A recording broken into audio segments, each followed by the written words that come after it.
have been to Alaska before? Late 30s. Okay, I haven't yet. It's on my list. Good. So Gary Brandenburg, our retired director for the Conservation Board, after, let's see, 30, how many years? 32, 32, and you've been Years. retired for, 10 and a half years. wow. How about that? Okay. Yes, I know that this is getting gray too, so It is, I'm just yeah. complimenting you on it. One day he said, what's this gray stuff? I'm like, Yeah, this is gone back here. Yeah. So, we're really delighted to have Gary here today to take us to Alaska, and this is a trip that he made in May of 2011. So, take it away, Gary. Okay, thank you. Well, welcome to a little bit of Alaska. If you've been there, you say, this is really cool. Why did I wait so long to come the first time? Which means, if you put it on your bucket list and just do it. Just make the arrangements and go. We did the Alaska cruise in May of and early June of 2011. We drove to Seattle, and then we got on the cruise ship there with some, in fact, Roger Caput and his wife Mary Ann here in Marshalltown, he has a daughter that lives there, and we went to their place and they bought a fish down on, a great big fish, you know, down at the fish mart, brought it home, put it on the grill, you know, cooked it all up with all the stuff, you know. So this was the day before. So anyway, then we got on, they taxied us down to the ship where we got on board and did our thing. The cruise is just to Southeast Alaska only.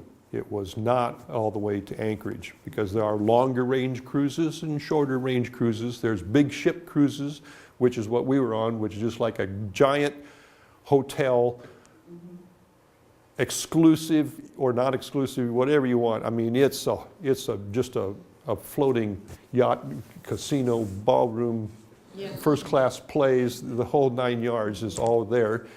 And you can get up on the decks and you can let the wind blow through your face, and if you're like me, you've got the camera out there going click, click, click, click, click.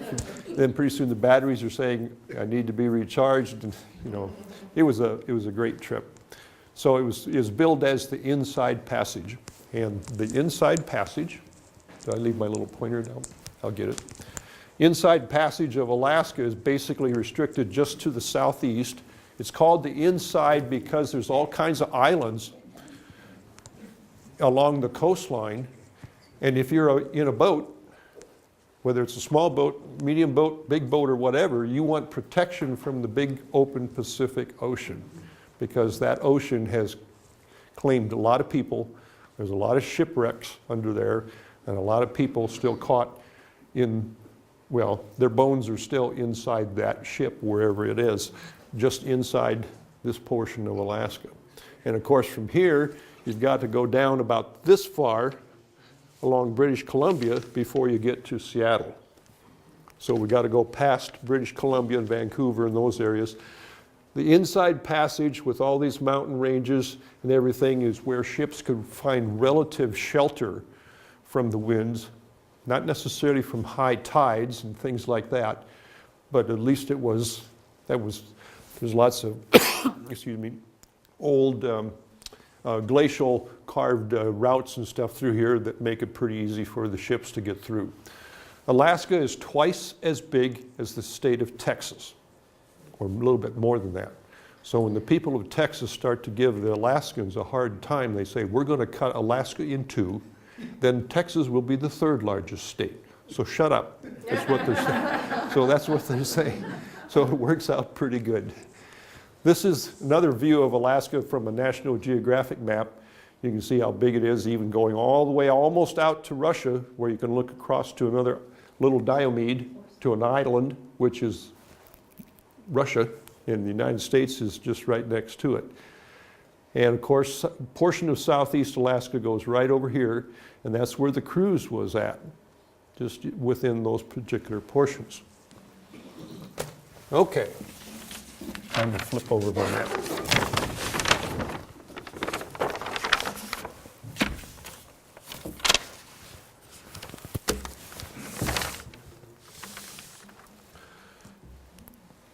You have to think of it, if you could take this map, cut it here vertically, then take this one and put it on top of this one. So you'd start here at Seattle, and we followed this kind of a cruise route right here. Okay? Then this part takes over right here, and then keeps going this way. And that's the route we did all the way to Skagway, and came back to Juneau and Tracy Arm, all kinds of places like that.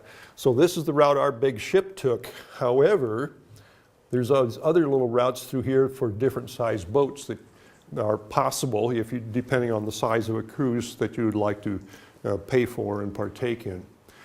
Look at all of these different waterways through here. It's just amazing. And there is a cruise through here in British Columbia. This is Vancouver that you can go through here, but they have some really narrow places, so narrow that one cruise ship trying to pass another cruise ship, it becomes a real potential danger thing. And if they don't time it right, and it's at high tide going out or coming in with about a 20 knots worth of speed on the water, trying to create whirlpools and everything else, even big ships tend to get caught in all of that fray. And if the big ship gets a little bit off course or pushed off course, you can't stop it on a dime. It's like the big old railroad trains going through Marshalltown. 100 coal cars had 100 tons each, and someone's got their car parked over a railroad crossing, and the engineer sees it. If he can put on all the brakes he wants to, he's going to slide right through. He's going to take you out. A big ship, same thing. When it got the momentum going, it's going to crash something unless they make sure they've got their I's dotted and their T's crossed. So it's pretty dangerous. In some of these places through here, actually, like in here, they would get a Canadian pilot to come on board the ship and help guide the ship. It was his responsibility to make sure that he stayed on course and missed all the underwater rocks and that kind of stuff. So it's pretty rugged territory, very mountainous, and that's what some of the pictures will be that will show and what they're all about. Okay, Milepost book. If you've been to Alaska, you've seen a book called Milepost. This is one that got on the cruise ship. Highly, highly recommended that you buy the Milepost, whether you drive or fly or you take a ship. But what's good about it is that you've got all of these nice maps in here, thorough information about every place that you're going to go, every place you're going to stop. You can read about it and say, oh, I think I'd like to go there, or maybe I'd like to go over here. You got all that information, and then periodically through here there's all the maps to help keep you abreast of just exactly where you are. And little markers along the side help to, these little yellow numbers in here tell you the number of miles it is from Seattle. Okay? And the distance to, let's see, how far do you think it is from Seattle to, here's Seattle. We've got to go past British Columbia, and we get to southeast Alaska. It's 604 miles that are part of British Columbia that you have to pass before you get to the very southeast tip of Alaska. That southeast tip is right here. So all of this green area in here is shaded green for a reason. It's part of, most of it's the Tongass National Forest, and it is quite literally a Pacific rainforest. They don't measure rain there in inches. It's usually measured in feet. And it's always, we had misty times, we had some rain, we had some blue sky and sun. It was all pretty good. So, What's the temperature? And the temperature in May was, well, let's say 40s and 50s and some 60s. Jackets, weather most of the time. But if I got up on a deck where the wind was blowing, I had along a heavy-duty hunting coat and some insulated pants that I could put on. You was really felt good to be warm so that you could be out there. Or Why you spend your time in the tail? Or up at the front of the ship also they had a viewing place with a great big glass enclosed area, so you could, the wind was not in your face. And that really, really helped. And so you found the sheltered areas really quick. It worked out good. There is just a plethora of information about Alaska that you can get. Travel magazines. Tourism is a huge business for Alaska, as well as it should be. So, but if you're planning on going, you can write to the Alaska Department of Tourism, and they'll be more than happy to send you enough stuff to keep you reading for a long, long time. Works out good. I brought along just a few other little things I picked up. This is just a real quick snapshot of Alaska wildlife. It's got all the different kinds of sea fish, or fishes, and sea animals of one kind. Just a little bit on birds and whales. So we've got that. And this was just on birds itself. There'll be a whole bunch of birds up there that live there all year long. And then, of course, there's the visitors who will be traveling from Mexico up along the California coast and other places in order to get there. So there's unique birds, of course. And in the ocean, you sometimes get to see a whale. We did not get to see a whale like this. Here's what we got to see.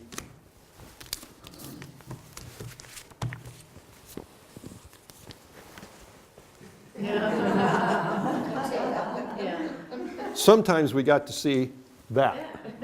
Sometimes we got to see maybe that. Okay? So here's the water. You get to see the tail, but look at what's beneath the water.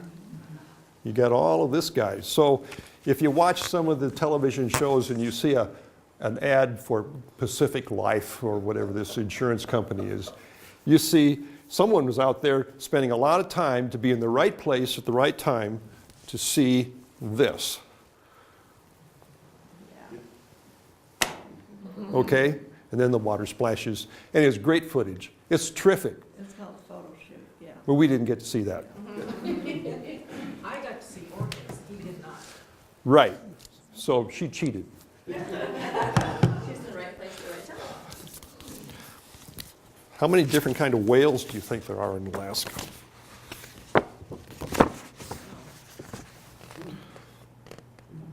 You won't find these in Lynn Creek or the Iowa River. Okay, but it's really pretty interesting. All kinds of different dolphins and other small whales and things that most of the time we just never hear about them. Maybe just because they're small populations or inconspicuous. In fact, most things that live in the ocean we can't see because we don't dive down there and we can't live in those environments. Where does the humpback whale spend its winter? Way south. Mexico. Way south, parts in Mexico, and a whole bunch of them go to Hawaii. Do they eat while they're in Hawaii? No. They're there to give birth to their young or to breed before they go back north to Alaska to eat. So they come back, they go every year to Hawaii and those places, which is south, of course, mostly south from here. I don't know how many miles, 2,400 or something like that, to Hawaii. And that's where they will live on the blubber that they've got in the warm water. It's kind of like snowbirds in Iowa that go to places like Texas and Arizona and Florida, and then they come back. Now, only we should be so good to go those places and live on our fat, right? Then the babies are born up home. They're born in the Hawaii area. Oh, they're born. Yeah, and then they come back north.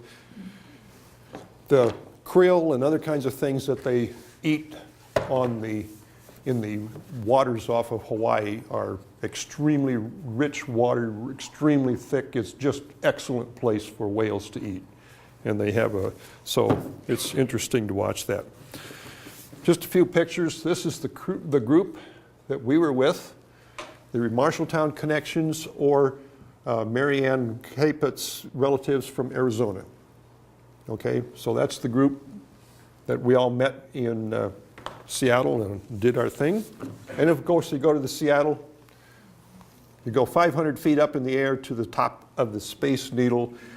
Then they take your picture, and then they'll send you the picture by email or something and say, glad you came. Another view of southeast Alaska, just the little bitty green portion on that map and some of the highlight portions of it. This is the cruise ship we were on, monster ship. It's called the Spirit. It's operated by Carnival Cruise Lines. There might be anywhere at any of the stops that we were at, 4, 5, or 6, and sometimes could be as many as 10 cruise ships in port at the same time. So you get that many thousands of people on the ship, and most of them want to get off of the ship and go into Skagway or Juneau or Ketchikan or whatever to do something. Well, they're not almost all there at the same time. They can be, but let's just say that the tourism industry knows how to move people. And the streets, if you walk up and down the streets, looking at all the shops and the thises and that's, it's crowded, it's bumper to bumper, shoulder to shoulder. That's where you can spend a lot of money, like on whale tail jewelry. Or art that we did not buy. Or art that we did not buy. That's right. Okay. That's kind of a view typical view that we would have from the ship. And every time you looked at that, you say, this is awesome. And you turn around and look on that side of the ship, same thing. And then you get down the passage a little ways and you look back at the same view and it's changed perspective and the light is different and oh my goodness, I got to take another picture. And pretty soon your camera is saying, I'm tired, I want to wait or take a rest. Notice that these mountains in the foreground, and there's a naturalist on board every one of these ships.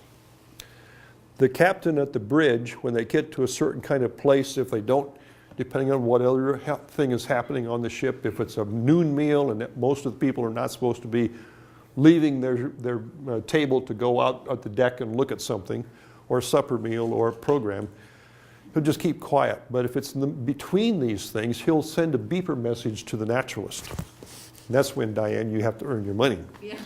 Because you go up to the bridge and you get on the microphone or the intercom system for the whole bridge and you say, up ahead we're going to be coming into Tracy Arm. And we already have a group of about 5 humpback whales breaching out here at the upper right-hand side or the starboard side of the ship. So you tell all the people to go look on the starboard side, meaning right, and the ship goes, Not really. Not really. It's such a big ship, but all the people just go over there. You look over the other side and the people are gone. You know, they're trying to see another whale.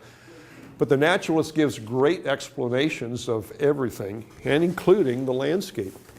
So here you've got, way up here is the little small glaciers. Some of these mountains up here, the real tall ones are still kind of pointy, but these are rounded.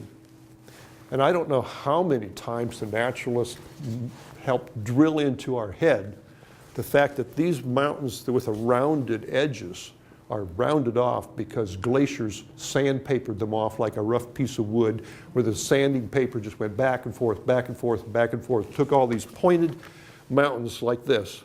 And if you rub on them long enough, then they start to get lower and rounded and lower and rounded, which means that in the last 2 million years, the 8 or 9 or 10 different glaciers that came over this had to be 3,000 or 4,000 feet above what's the present water level, and even higher than that, but lower than the tops of those big mountains that are still jagged. That's what carved all of those passageways of the inside passage. The sea levels at those times were about 300 feet lower than they presently are, because the amount of water locked up in the glaciers had to come from somewhere. And when all that water was locked up in glaciers, the land connection bridge between Siberia and Alaska was just that, a land connection. Animals crossed it and people followed. And that's how we got the Native Americans into North America from Asia. So those are little stories that would be told. That's a typical view from one of the decks of the ship. So everybody, Those fjords were 2,000 feet deep. yeah, a lot of these areas were 2,000 feet deep or more. So you see how these mountains come down to the edge of the water? Even like right here, we come up against you're in the Tracy Arm, and we're at as far as the ship can go, like up to where has to turn around. But these slopes don't just come down to a nice beach and then the water underneath it is relatively shallow. This water just keeps going down and down and down, 2,000 feet deep at least in some cases.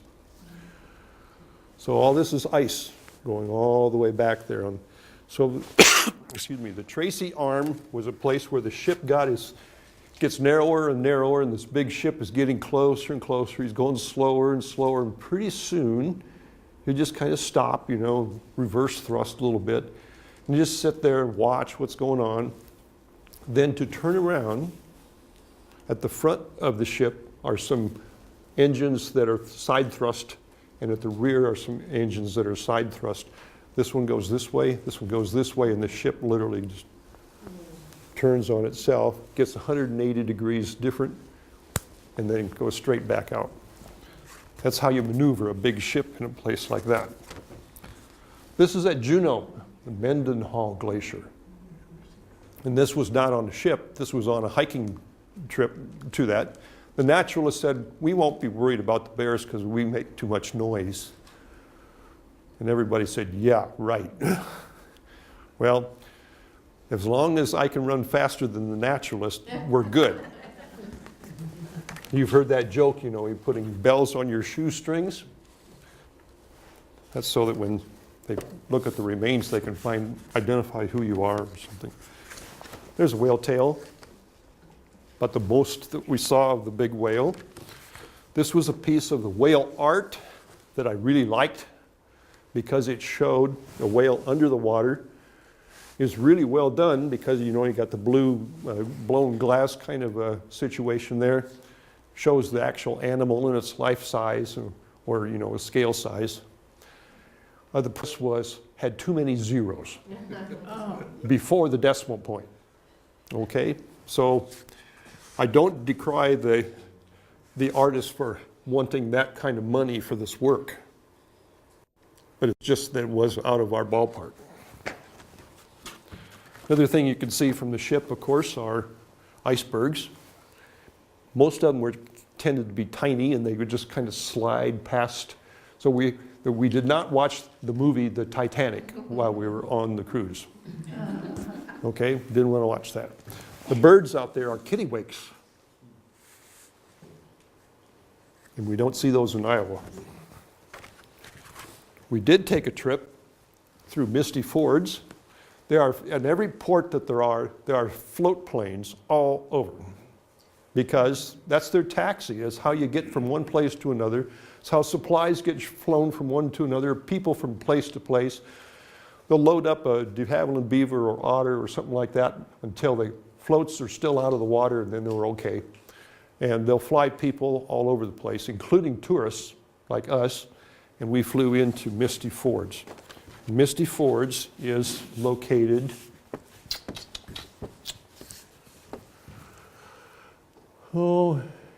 at Ketchikan, right in this area, the southeast corner of the southeast part of Alaska. And during this little trip, in the right front seat of the de Havilland Beaver, I took 300 photographs. I should have taken more, but actually that was pretty neat.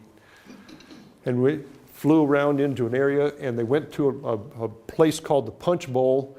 You're flying up against a great big mountain range, and you've got all this big water out there, and he comes into this gentle landing on a glass smooth lake, which is the hardest for a float plane pilot to determine depth of field, because you just don't know where the water is, because everything is such a mirror smooth, glass smooth.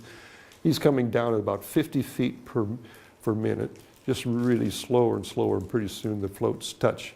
And it's so smooth, there's no shaking or bouncing or anything. It's just a nice smooth transition. And he gets us all slowed down. He shuts off the engine and says, if you want to get out of the airplane, go ahead. you know? So I did. She didn't. She stayed in the back. Seatbelt still on, right? So I got out and I'm walking around on the floats taking some pictures and stuff, and the pilot said, don't fall off because this water is very cold and it's only 2,000 feet deep. And most people that fall off, we'd never see them again. They just keep going down. Thanks for your reassurance. That was pretty. This is one of the views from the plane as we're flying into the Misty Fords. We got even closer to that big granite wall. He knew what he's doing. He does it all, you know, from the tourist season starts in May and it goes through September. And they're busy flying and flying. Then when that closes down, he goes to some other part of the world and goes flying over there. Okay, I think I should show a few pictures. Does anyone have a question at this point? Over there, Gary. Yes. I was up there twice and I never did ask anybody, but why did the United States get that southeast passage off of Canada, which is the coastline of Canada, part of it? It looked to me like that would have been foolish because it wasn't very wide, maybe 100 miles or so. That's the part that people tried to settle first because it had the trees, and that's where the lumber industry first started and where the initial fishing things first started. So when they bought it from Russia, they just bought everything that Russia had. It was a timely kind of thing because whatever was happening politically in Russia was they needed money, and so they bought Alaska for the equivalent of like 7 cents an acre. Yeah, cheap. It was called Seward's Folly was the nickname for Alaska, but it was a really good purchase in hindsight, so it worked out good. So that's where they settled first, is along that coastline, is what you're saying? That's where a lot of the resources were that they could actually get the easiest, and I think that's part of why it all. That book on the mile marker thing helps to explain a lot of that early history. Okay, pictures. Well, here we are in the cruise ship. I think we're enjoying ourselves, having a good time. The cruise ship is quite literally a floating 5-star class hotel boat. It's a huge boat, but it was a lot of fun to be there. So I'm just going to briefly go through a number of these things to illustrate some of what we were doing. This is at Augie Bay, and I think that's not too far from our portion of actually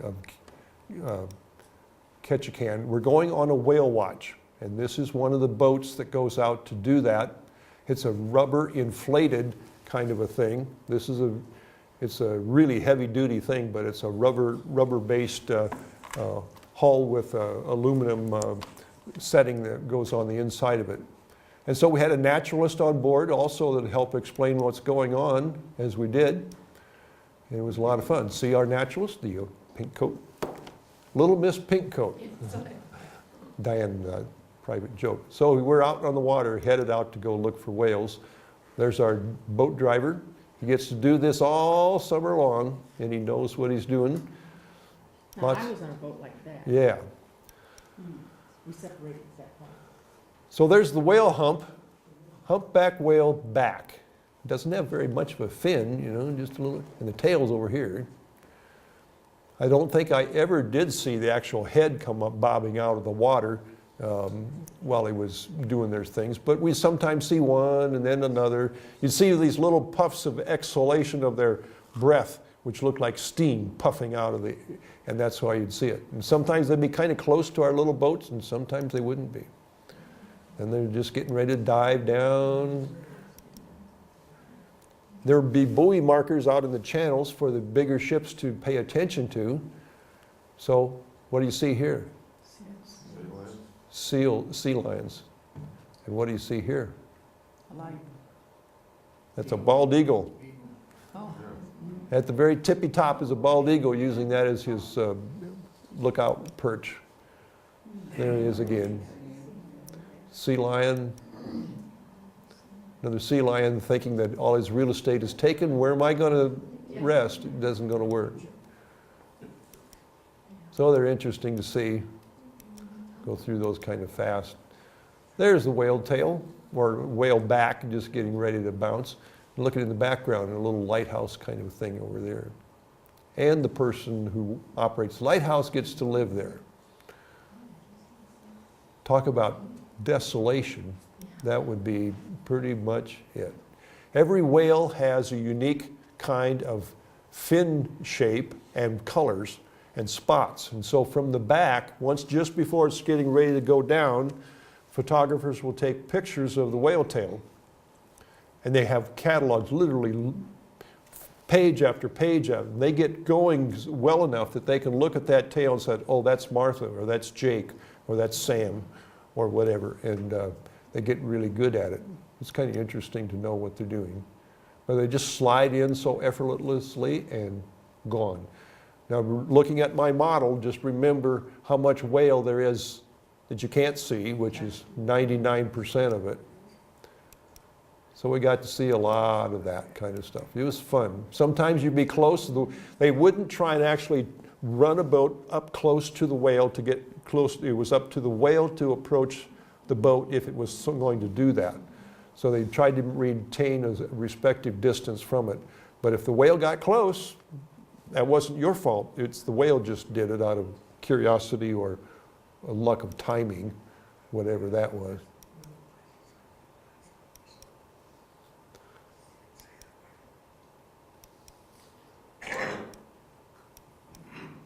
Lots of whales. And we got to see one bear.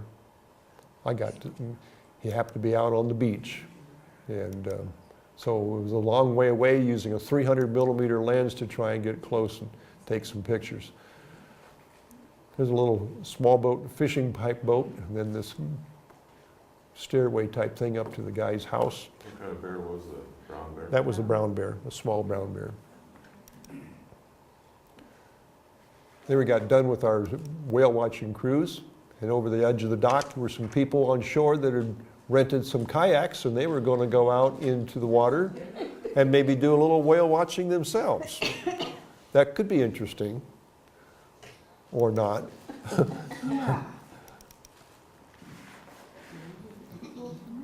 We're on the way on a hiking path toward the Mendenhall Glacier at Juneau, and this is kind of what the rainforest looks like.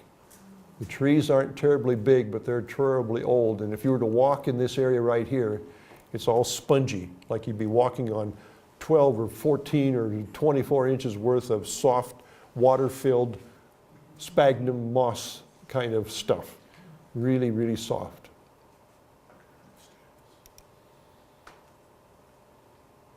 So this is a good indication of what they mean by a rainforest. It certainly is, and it soaks up that water and lets it run off slowly. Look at how all those branches and roots have been draped by that moss. There's the naturalist explaining how she's going to run away real quick if a bear shows up. So that, no, not really.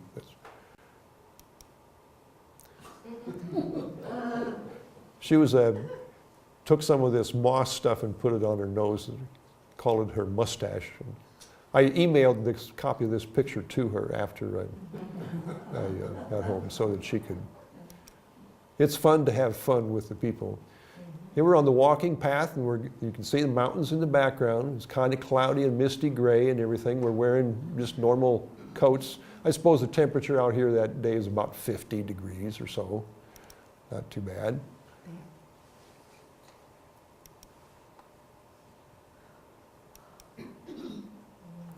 There's always good photo opportunities no matter where you're at, and so I took advantage of them. There's the glacier.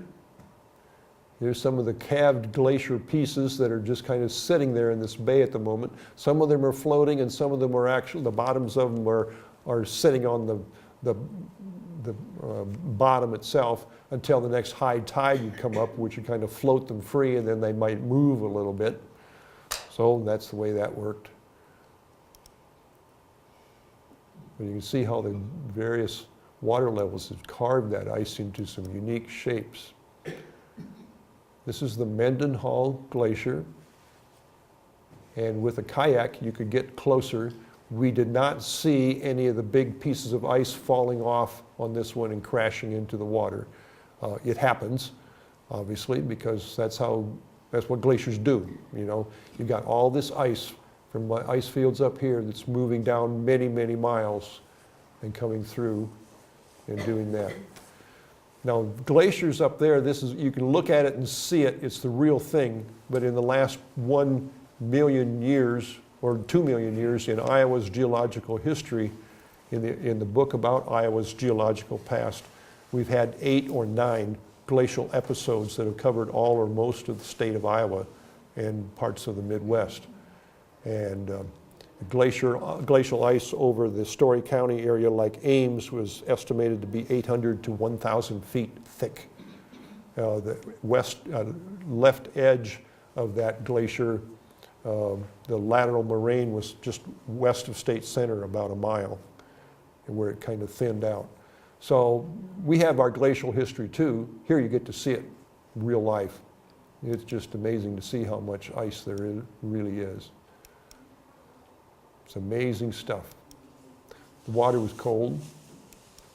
I put my pinky in it just to see.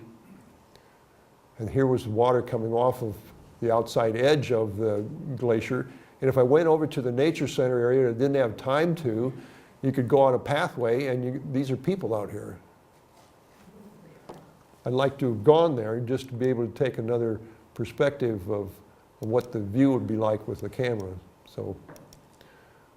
But you just run out of things to take pictures of because you're just so overwhelmed of everything that's possible.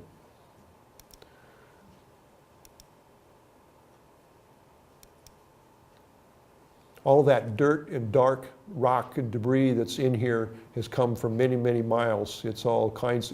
This ice is not pure, clean ice. It's full of rocks and gravel and trees and everything else you can think of that is accumulated over thousands of years worth of travel from the mountains.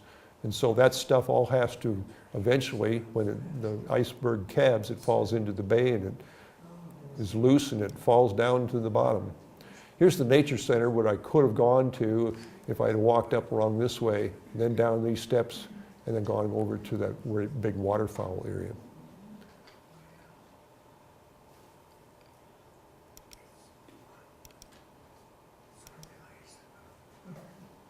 This is proof that I was there. That's how I say hi. There's the naturalist. And families with little kids and big kids. This was a pretty easy hike, actually, pretty easy way to get there. Lots of glaciers and lots of rain feeds all these different streams, and the streams feed into the bays, and the bays are the places where salmon will come back, each one to the area where they were originally spawned at.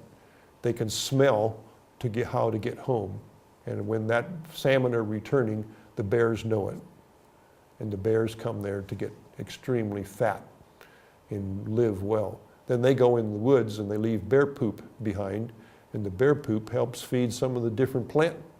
Is part of a big old ecological round-robin system that works really good. Air coming off of the glacier is air conditioned. Cool breeze, without a doubt. You can't help but cool off as the wind is coming down on those valleys. There'd be enough ice cubes there to last you a long, long time. Any of these stream valleys, there's always a waterfall. Some big, some small. And if you get to the bottom of one and say, well, I think I'd just like to kind of hike up alongside it, you realize that that ascent angle is about a 60-degree slope or steeper. You'd have to have a mountaineering type skills or equipment to really do it if you were foolish enough to do it. So here's one of these background areas. See the waterfall back there, and this would be a downtown area like at Juneau or Skagway or any of the other places are there. In one of these places, they actually saw a Harley-Davidson motorcycle shop. In Juneau, they have 56 miles of road. Yeah, there's only 56 miles of road. So what do they want to do if they want to go on a motorcycle road trip?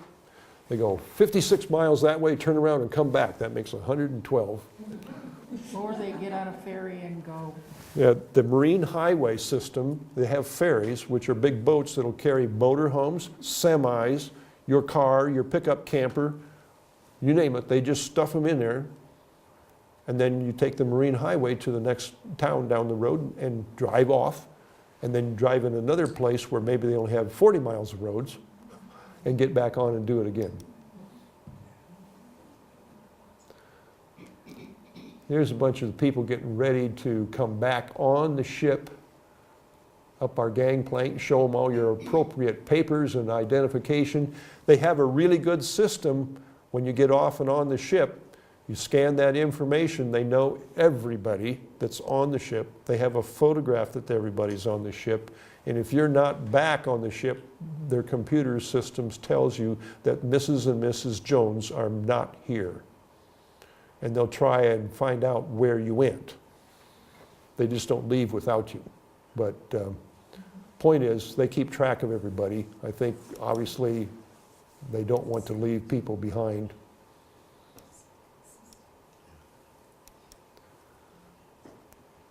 This was at Ketchikan. And this is a picture I took off of the railing of the ship. Our room number was 4147 on the starboard side. And this cable car was going up. And I was thinking about going up, but the problem was at the very top, sometimes through the clouds, you could see where these cable cars would end. And the clouds would come and go and come and go, and most of the time you couldn't even see anything. The view wasn't there. So I'll go through these fairly quick. There's one cable car going up, and one is coming down. Do you see where they're coming from, however? There you can just see just a little bit of it right there. This is part of the superstructure.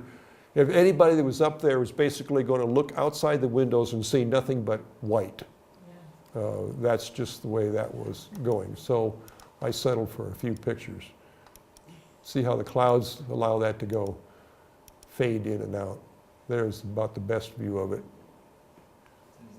On a clear day, I'm sure it would be a great deal. And those would come how often? Pardon? And how often would those come, a clear day? You could probably count on your one hand and have a lot of fingers left over. Depends on the time of the year. Even, Denali, Mount McKinley, north of Anchorage, on a clear day, that's when all the people that want to take a picture of the mountain get those good pictures and put them in travel brochures and all that. Then you and I go up to Fairbanks and want to go on a trip to see Denali and the big mountain, and it's covered in clouds and you can't see it. It's quite typical that way, but you just have to take your chances. Lots and lots of cruise ships, all different kinds and styles. They're all big. This was our cruise ship, the Carnival Spirit. By the time the cruise is over, you've been to the top, you've been to the bottom, you've been to each side, every floor in between, you've been everywhere, and you think, oh, I really know how to get around on this place. Then it's time to leave and head back toward home. There's the seaplanes that are part of the touring apparatus. Here's another critter. This is the Raven. It's about a third bigger than our common crow. But they were so used to people that they come fly onto the railing of the deck and hoping that you dropped a French fry or a piece of the bun off your hamburger that just accidentally got dropped. They'd spy it in a heartbeat, and they were quick at trying to grab it.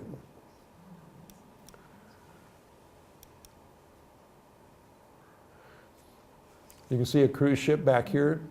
There's some others behind this one and over here. Docking facilities are just, of course, they have to have deep enough water, enough draft in order to park everybody. But see this slope of the hill right here, or the mountain? It just keeps going and going. There is a little part of the city back here in this little area. So the amount of flat land that could be developed for a city is pretty rare and small.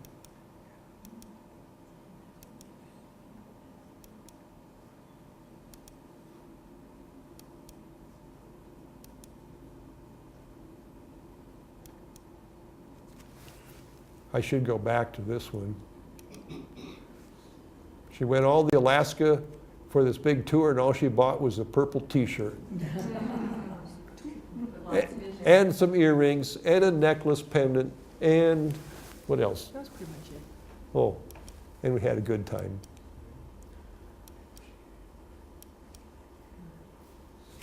That's Ketchikan and kind of the downtown area. We get out and you can walk around, go all the way up on all these streets through here. And they had a little street map that would tell you where to go. And if you went on some little excursion on shore, they were all timed so that when you were done with that excursion, they would have you back here in time for you to get back on the ship.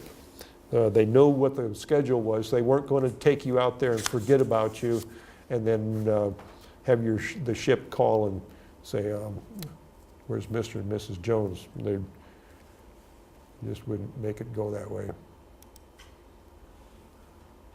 That's kind of what the ship looks like on top. Obviously too cold for people to sit out there. Yeah, I'm looking straight down from our room, straight down onto the next deck. We're just starting to push away from the dock. That's a guy standing, another guy standing at the dock. And so we are pushed away before it's time to head on out of there.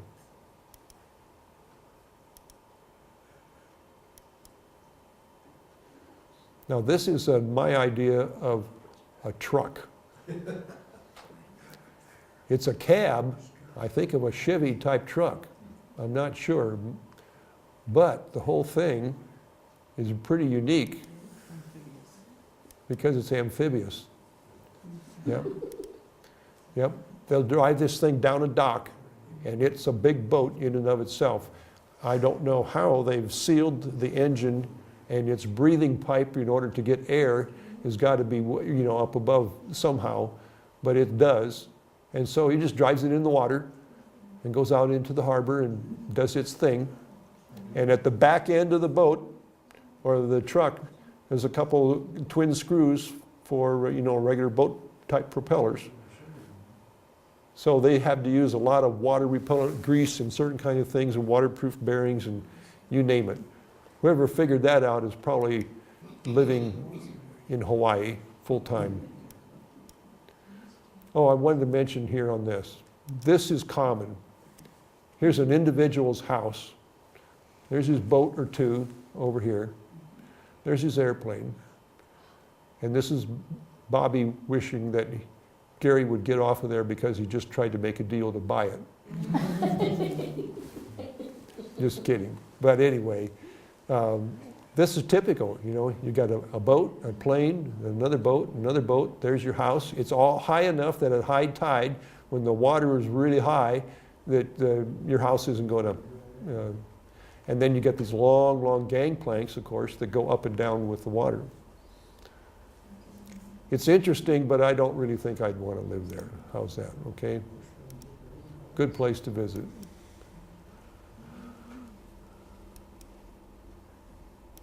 Lots of fishing boats and pleasure boats, everything in between. A lot of people make a lot of fishing, or a lot of, what do you want to call it?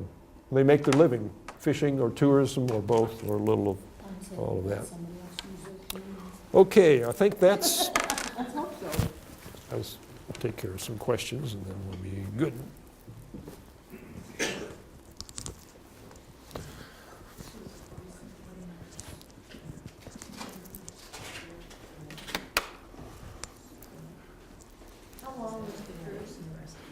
The cruise was about, Bobby, was it about a week long? Yeah. So I think we left Seattle on a Saturday and got back on a Friday, or maybe on a Saturday morning. And then when you're on the ship and you're watching what's going on, you're getting ready to leave. Let's see, where's my ship picture? There's all crews on the ground that come driving up to do all kinds of stuff. And so you got a whole group of people who are getting ready to go on their cruise, many of them for the first time, and they're getting ready to get on the ship. You've been on the cruise, you're getting ready to get off the ship. And they got to make sure that the people that need to get off, and the people that get on don't mix. And they know exactly how to do it. Then you got the ground crews that are bringing in truckloads of new food, trucks coming in and taking out the rubbish, pumping out the bilge tanks and the septic tanks and all that kind of stuff. The complete orchestration to resupply that ship for another cruise to go right back where we just came from with a whole new group of people, it's quite a deal. But they pull it off, and it works out really, really good. And the same thing happens if you're on a cruise ship that leaves New Orleans or Florida or San Diego and goes someplace else, or Hawaii. They've got to do all of that kind of stuff to make it happen. So it's interesting to watch that happen all from the viewpoint of your cruise ship that you're on. So it was fun to do. Yes, it's a little expensive, but put it on your bucket list and just do it. And then you'll say, I've never regretted having done that Alaska cruise. So the old saying is, in the 60s are the go-go, the 70s are the slow-go, and the 80s are the no-go. I'm talking about decades of your life. And then as you get into the 80s and you say, well, I really wished I would have gone to Alaska, but now you realize I'm not going anymore because my health won't let me, or my energy won't let me, or my husband is dead, or my wife is dead, or all these things come in and real life hits you right upside the face with a big slap and said, well, you should have gone when you should have gone, not when you, but that's human nature. Yes? How practical is it to drive in two different points or through to get to them in Alaska? To the different stops that we had? No, to just going in, driving through in Alaska. Can you drive from one, say, place to another easily? Yes, if there's a road to it. And in most of Alaska's got some roadway systems. Here's the Alaska Highway that kind of goes up this way through the British Columbia and Yukon and Whitehorse, and you can go into Alaska up here. You can fly commercially in an airplane from Des Moines to Minneapolis and Minneapolis to Anchorage, and they have a flight there, I think, twice a day going and twice a day coming back. And when you get there, you can rent a car, you can rent a camper, a small camper, big camper, a motorhome, whatever you want. And from there, then you can drive all the different roadway systems that there are. Well, they're limited, but you can just do an awful lot of driving here, and you won't see it all. You'll be just as you'll just have more photo moments over here as we did over here. It's just a different part of Alaska and a different kind of scenery. Is there anybody in the room that's drove up there? Mr. Kurth has. It's a different world that way. We went, we was gone 40 days, went 9,300 miles, and we crossed the border 8 times. And I tell you, it's a different world. It's awesome. And we went on the cruise like they did back in 2008, I believe. 2010, we went, we drove. We went from August 2nd of August to September 10th. And I just got off Ragbri, and we took a motorhome and a dog, and it was awesome. We went up the Alcan Highway. Yep. And This some road. places in Alaska, you could lay in the middle of the highway for an hour, and nobody would run over you. The other thing that will happen if you're driving up there in Alaska or that place, and let's say you have a flat tire and you don't have a spare, the next car that comes along will stop because they know your survival depends upon them helping you. Correct. The other thing is that the wife had, she's a texter on the phone, and she got that program, but it really doesn't do you any good because there's no towers. You get away from the town into the next, Yeah. off the mountain, it's gone. So the kid was always wanting to text us, and if we'd get to a town, we finally figured out that she could text or call. Yes. And you can call from Alaska, but texting through Canada, we text through Canada. Did you have a question? Did you drive back, or did you put your motorhome on a ferry? We thought about the ferry, but we didn't. We went in North Dakota, and then we came out in Washington, Spokane, Okay. Vancouver, and then we lollygagged home. How long would it take you to do that same trip with a bicycle? We did, I took pictures, I do have a slideshow that the wife made that's got music with it. We caught some bikers up there that was biking, you know, and I've heard of people biking from Alaska down to Iowa. I'm a bicyclist, I'm a RAGBRAI, I don't know Yeah. if some of you know that, but this will be my 30th RAGBRAI in a row that I've been on. But that interests me, the bicyclist. I mean, there's nothing up there. And the 40 days that we drove in the motorhome, we camped in a campground 4 days. And one of them was in Yellowstone, two of them was in Yellowstone, and one was Denali. And like you said, I got an awesome picture of Denali. They don't let cars in Denali. That's a park between Anchorage And Fairbanks. Fairbanks. And we got some awesome pictures. I think I got, the wife said I took 5,700 pictures. But what I was telling Gary earlier, what we did, and some of you folks, if you've been there or whatever, she's a computer person, self-taught computer, and I can't even get it turned on, okay?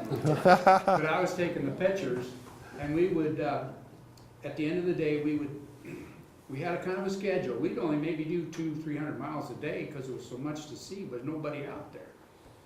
But we would stop at 6 o'clock, or we'd stop we'd eat breakfast at 8 o'clock and get started. At noon, we'd eat. We'd go to 6 o'clock, eat, and then we might drive another couple hours because we had daylight, and then stop and sleep. Well, she documented all the pictures I'd take all day, like say, I don't know, I took too many pictures, but 200 or 300 pictures. She'd put them in the computer, and then when we got back home, she kind of regulated what we wanted to show and what we put together, what she did put together. So would you recommend going again? Yes. Yeah. It's very expensive. You know, we were in a motorhome. It was a little pop-up. It had 4 slide outs. It was 39 foot long. I tell it was a little pop-up. We've had it 10 years now, and it was about 4 or 5 years old when we took it. I took a spare tire and to change the tire if I had to. I'm kind of mechanically minded. Some people will take 2 spare tires. Well, the road has gotten better. We went to visit a person that was our best man when we was married 51 years ago. We stayed in North Pole, Alaska, and that's a suburb of Fairbanks. Oh, Fairbanks, yes. And it sounds like it's way up there, but we stayed there a week in his yard, and we had a great time. We did a lot of touring in Fairbanks, around Fairbanks. The scenery is, some of you've been there. Just outstanding. And a lot of them, like Gary said, will fly up and rent a camper, and we saw all kinds of, I'd say Class C campers that they all looked alike, and they were touring, and then I saw a lot of red cars that were like Toyotas or whatever, and them were rented cars. They would fly up, and I caught on after a while that they were rented a car for a week. And our friend, he says everybody comes up and just stays over the weekend and then goes back home for a week. But we stayed there. Some of you maybe have stayed there quite a while, but it is awesome to tour. Bobby's parents were full-time campers after they retired from their work in Story County, and they had a 1-ton truck and a 32-foot fifth-wheel camper. But when they went to Alaska, they went over to Colo and just took the fifth wheel hitch system out of the truck and put in a slide-in camper. Just enough room for a little kitchen and a place to sleep. Right. That's what they drove to Alaska, and they were gone for 6 weeks. And so they went everywhere looking. In fact, Bobby's mother looked up and tracked down some of her relatives that went up there to participate in gold rush kind of activities. That And- wasn't Bob Monroe, was it? No, He did the same thing from Melbourne. And we visited with people that had drove, a couple of them, and that got some pointers. And we planned a trip probably 9 months ahead of time. And RAGBRAI was kind of in the way of it, because I was getting ready to go on RAGBRAI, training for my bicycle ride, and then she drove the first 2 days because I was pooped. And we got home, I got home Saturday night, and I rode Saturday for RAGBRAI's the end of it. And then we packed the camper to get it ready to go. And I kind of did that before I left. And then we started out on a Monday morning, and she drove a couple of days in.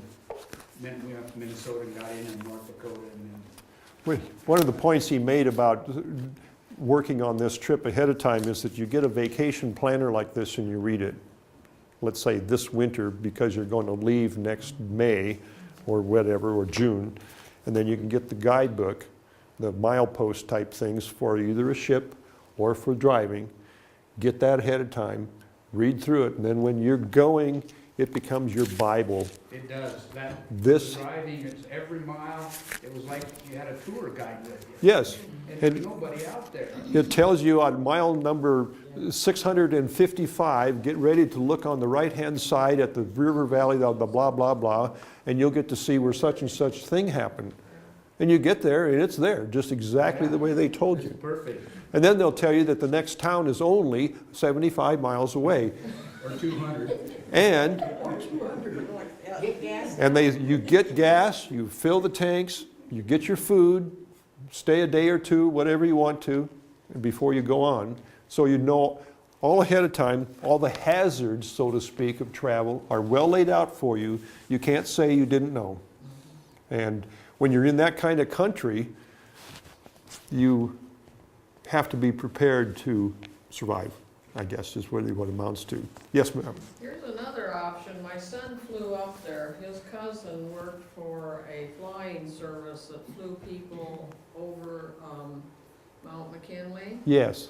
And so they toured around and they started out moteling it. And then I don't know how they found out, but Alaska has a nice hostel system. Yes. So they went out to like your local Walmart and they bought sheets and things like that, and they hostel all over You can do it that way, and there's beds and breakfast things all over the place. And if you know friends and relatives who know friends and relatives, don't miss that option either, you know. But the hosteling, the US has nothing anymore, but up there, he said they were clean, comfortable, You not got- state of the art or anything. You got to have a good night's sleep. Good night's sleep, and they Yep. bought their groceries and things like that, you could cook in them, Yep. whatever. So that was really, knocked a lot of the expense off when they got onto that. It's fun. Yeah, I just mentioned another kind of option. We did a small ship, as far as Glacier Bay, left out of Gustavus, a little tiny town that Okay? is only, you can only get to it by air, not by land at all, only by air. Okay. And we were able to get where we could go and climb on the glaciers. I mean, Yes. right close. And it was about a week, and was just, the wildlife was just fantastic, and I couldn't believe some of the sunsets and sunrises and all in terms of how brilliant they were. The other thing is, we were doing it as an anniversary, and Lois said, we really should think about going up to Denali. And I said, yeah, well, I'm in favor of that. But there's a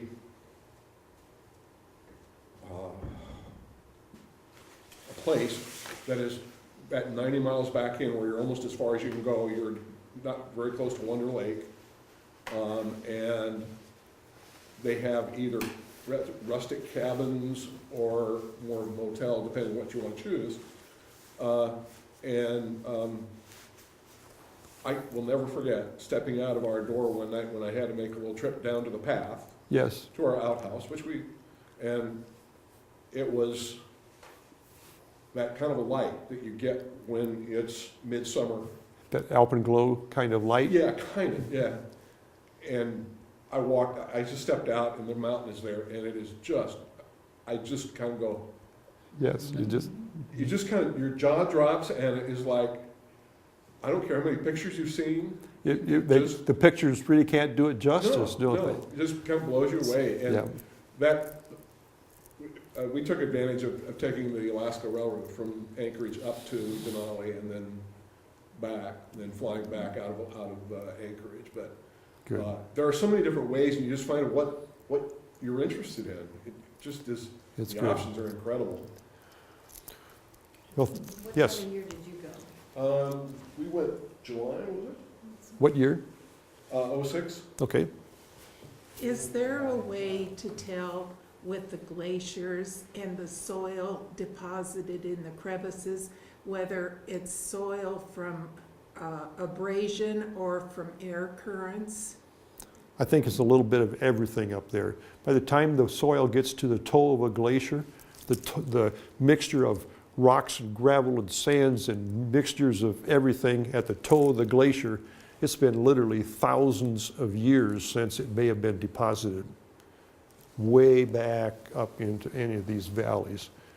So a geologist could take some of these products and say, okay, yeah, it came from that range of mountains or it came from this range of mountains, but Or ash from some volcano. yes, ashes from volcanoes. A volcano like Pinatubo in the Philippines, when it burped, it did a pretty good job. For 2 years, that material in the air circulated around the earth, and it fell out everywhere. Some places very, very thin, and some places thicker, but some of it landed on the glaciers of Alaska. And the little bitty particles from that glacier can be identified to that volcano because of the kind of material that actually was exuded from that volcano. And then other volcanoes just within Alaska or Siberia or the Russian Kamchatka Peninsula, all can be identified. So you get these little layers of dust over everything also. So it's a pretty interesting Earth history textbook if we know how to read the pages. Are there studies ongoing on it? Yeah, yep. So are there stations you could visit that do that? Well, probably some ground stations, yes, but otherwise you need to go to a geology department of almost any big university or the University of Alaska at Fairbanks or other places, and you start talking to the people who do that thing for their life's vocation, and they can just open up these pages of the book and tell you about Earth history until you're blue in the face or you get tired and go to sleep. So. Wouldn't it be likely that there'd be a lot of vegetation and stuff trapped in the glacier as it's moving? Yes, there would be, well, not so much vegetation because where the glacier comes from is way above tree line and it's so cold, there's nothing really that grows. There are things that grow that will be in the ice though, a little insect called what do they call it, ice fleas, snow fleas, things like that. There will be animals that will walk on the tops of the glaciers, and sometimes they get caught in these crevices and their bones show up later. Well, thank you very much for being here. Hope you enjoyed the show. I've got some more pictures to look at. You don't have to be in a hurry to go home. We'll put out these whale pictures for you to take a look at, and the birds and the mammals. And so feel free to do that. And I thank you very much for being a good audience. Thank you, Gary. Okay.